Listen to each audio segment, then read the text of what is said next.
really wanted to give you the feeling that Luke and May were these two individuals swimming in a sea of turmoil and conflict, that they kind of stuck out amidst this wash of villains and the city itself. Rather than have one fixed villain, I wanted to make it feel like the entire city was against them. It starts out with the Russian mafia, and then you realize the Chinese mafia is involved too. Then you realize the police are involved. Then you realize the mayor himself is involved. It just kept getting bigger and bigger and bigger.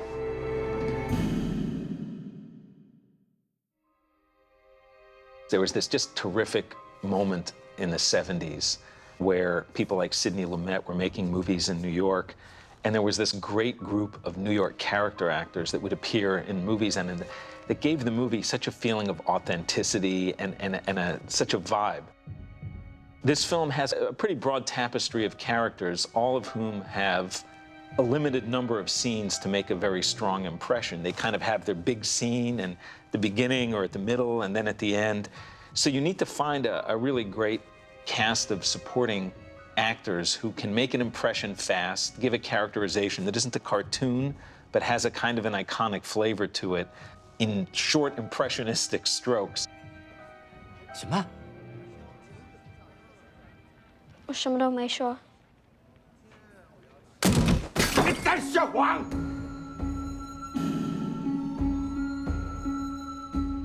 I thought it was really important for Han Zhao to feel like a wicked grandfather who loomed over the whole story. Again, he's not in that many scenes, but he needed to have this kind of presence that just stayed over everything that you were watching, even when you weren't watching him, so that you felt him when you saw the little girl. And James has just been in so many films and has an iconic presence that really translated into that. And in fact, I think that no one was able in the film to get as good a performance out of Catherine, who played May, as he was. I mean, their scenes together are just really truthful and intense. Chinatown gets up 10%, Bronx and Brooklyn will settle for the current rate. And the fact that we won't start shooting cops and their families in the streets like dogs at the first sign of pressure.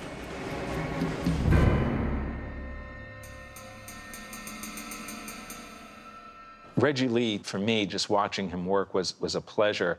He plays May's sort of adoptive father, who's a gangster, and he had also very few scenes to convey the feeling that he's using her in a way, but he's got some attachment to her and some emotional connection to her, and it's not a one-note thing and not a simple character. And he had to convey that without a lot of dialogue to indicate it and without scenes set aside to show it. And I thought that with every look that Reggie gave and every sort of scene he had with her, you saw a guy who was tough and violent and dangerous, but that had a soft spot for her that was really effective.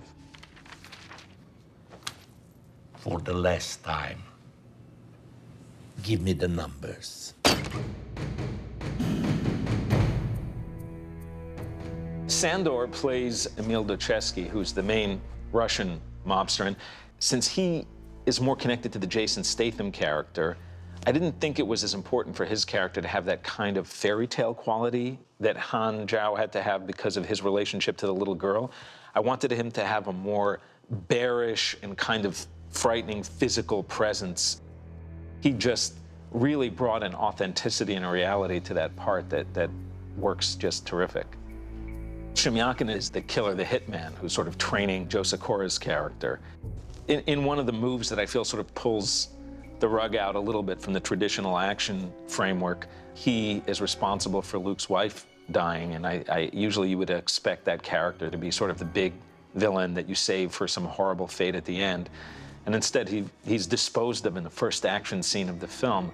I felt that if you kept the character like that for the end, it turns it into a revenge film. And in fact, for the rest of the film, the emotion shifts away from revenge toward finding something positive rather than something negative. Left 26.